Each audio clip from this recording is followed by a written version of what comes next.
శివుడు భస్మాన్ని మాత్రమే ధరిస్తారు.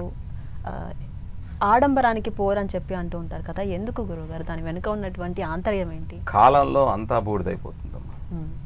కాలస్వరూపుడు ఆయన, అందుకని కాలంలో అంతా బూడిదైపోతుంది.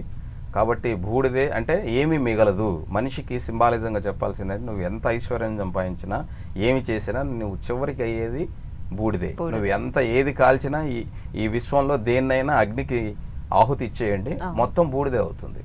చివరికి ఏమి మిగలదన్నమాట. అంటే నీకు ఏమీ ఉండదు అని చెప్పే సింబాలిజంగా నువ్వు జ్ఞానంతో ఉండు అని చెప్పేదానికి ఎన్ని ఆభరణాలున్నా ఏమున్నా కూడా చివరికి ఏమి మిగలవు. నీకు మిగిలేది ఒట్టి బూడిదిగా మిగులుతావు. కాబట్టి దాన్ని మనకు ఆధ్యాత్మికంగా చెప్పేదానికి బూడిదే మిగులుతుందని చెప్పటం కోసం భగవంతుడు కూడా బూడిద ధరిస్తాడు అని చెప్పటం ద్వారా ఏమిటంటే నువ్వు జ్ఞానంగా ఉండు అని చెప్పేదానికి, ఈ సంసార ఇతిబాధల్లో కొట్టుమిట్లాడకుండా ఆయనకు కూడా పెళ్ళుందని, సంసారం ఉందని, మొదటి తల్లిదండ్రులని, శివుడు అంటే మొదటి తల్లిదండ్రులని ఇలాగ మన అందరికీ చెప్తారు. కాబట్టి మనం తెలుసుకోవాల్సింది ఏమిటంటే ఏమీ మనకి మిగలదు అన్న తత్వాన్ని తెలియజేస్తుంది అనమాట. అదేవిధంగా గురువుగారు, శివుని యొక్క వాహనాలలో నందీశ్వరుడు కూడా ఒకరని చెప్పారు. నందీశ్వరుడు స్వామివారికి వాహనం ఏ విధంగా అయ్యారు? అదేవిధంగా కొమ్ముల నుంచి స్వామిని దర్శించుకుంటే మంచిదని చెప్తుంటారు కదా, అదొక సందేహం. అయితే మరొకటి ఏంటంటే ప్రతి ఒక్కరూ స్వామి చెవుల దగ్గరికి వెళ్ళి వాళ్ళ బాధలు చెప్పుకుంటే స్వామి దాకా చేరుతాయని ఒక నమ్మకం ఉంటుంది. అది నిజమే అంటారా? ఏం చెప్తారు? ఇది జనరల్గా అమ్మ, నందీశ్వరుడు అనేటువంటి ఆయన, నంది అంటే అర్థం ఏమిటంటే సంతోషం, సంతృప్తి, ఆనందం అనేటువంటి అర్థం వస్తుంది సంస్కృతంలో.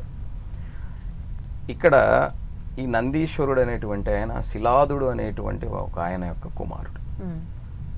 ఆయన మనకి మార్కండేయుడి చరిత్రలోనే ఆయన అల్పాయుషుడైతే ఆయన తపస్సు చేశాడని మాత్రమే తెలుస్తుంది మనకి. శివుడిని మెప్పించి దీర్ఘాయుడయ్యాడు. నందీశ్వరుడు కూడా అలాగే ఒకరోజు అల్పాయు ఉన్నవాడు అని చెప్పి తెలుసుకోవటం వల్ల ఆయన శివుడిని గురించి తపస్సు చేసి ప్రార్థన చేసి ఆయన వరం కోరుకోమంటే నేను ఎప్పుడూ కూడా మీ ఎదురుగానే ఉండి మిమ్మల్ని దర్శిస్తూ దీర్ఘాయువుగా అంటే ఆయుష్మంతుడుగా అవ్వాలని కోరుకుంటాడని. అలాగే అని చెప్పి వరం పొందుతాడు. అలాగా ఆయన శివుడి యొక్క ముందు అంటే ఆయనకు వరం ఇస్తాడనమాట. ఇచ్చి నువ్వు వాహనంగా ఉండమని చెప్తాడు. వాస్తవానికి నంది అంటే అర్థం ఏమిటంటే వృషభుడు అంటారు ఆయన్ని. వృషభం అంటాం. తెల్లని వర్ణం కలిగినటువంటిది శుభసూచకంగా మనం చెప్తాం. అలాగే వృద్ధికి అంటే మనకు ఉన్నటువంటి సమృద్ధికి, అలాగే కుటుంబ జీవనంలో తృప్తికి, వీటన్నిటికీ వృషభం కారణంగా, వృద్ధికి కారణంగా చెప్తాం. ఈ వృషభంలో అర్థం చాలా ఉంది. సృష్టి జరగాలి అంటే వృషణాల యొక్క సంఖ్య ఉండాలి, శుక్రకణాలు అందులో నుంచి బయటికి రావాలి. వృషభం, వృషణం రెండు ఒకటే.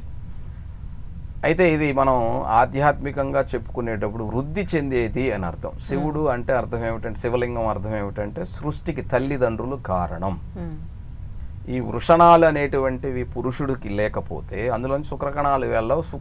మనకి సింబాలిజంగా కూడా చూపిస్తారు. శివలింగానికి పానువట్టం అమ్మవారని, పైన ఉన్నటువంటి మొగ్గ వచ్చేసి శివుడని, అందులో ఎటువంటి పాములు ఒక పాము వెళుతున్నట్టు చూపిస్తారన్నమాట.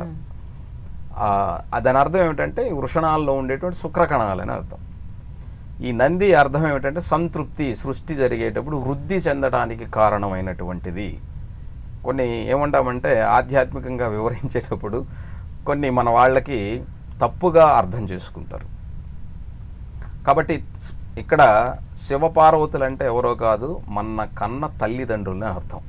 మనం ఎక్కడో చూడాల్సిన శివుడికి వేరే రూపం ఇలా ఉంటాడు అలా ఉంటాడు అనుకోవటం తప్పు. మన తండ్రి శివుడు, మన తల్లే పార్వతి. వాళ్ళు ఇద్దరి కలయిక వల్లే మన జననం, అదే అర్థం అక్కడ. వాళ్ళ యొక్క సంతృప్తికి కారణం మనం, మన వృద్ధి, వాళ్ళ కుటుంబ వృద్ధికి కారణం ఆ వృషభంగా సింబాలిజంగా చూపిస్తారు తప్ప నిజంగా మన దేహంలోనే ప్రతి పురుషుడు మనం చూస్తే ప్రతి తండ్రి శివుడే, ప్రతి తల్లి పార్వతే. వాళ్ళ బిడ్డలుగా మనం వాళ్ళ కుటుంబ జీవనంలో మనం వాళ్ళ బిడ్డలుగా వృద్ధి చెందుతుంది. కుటుంబం వృద్ధి చెందటానికి ఆ వృషభం కారణంగా చెప్తారు. అదే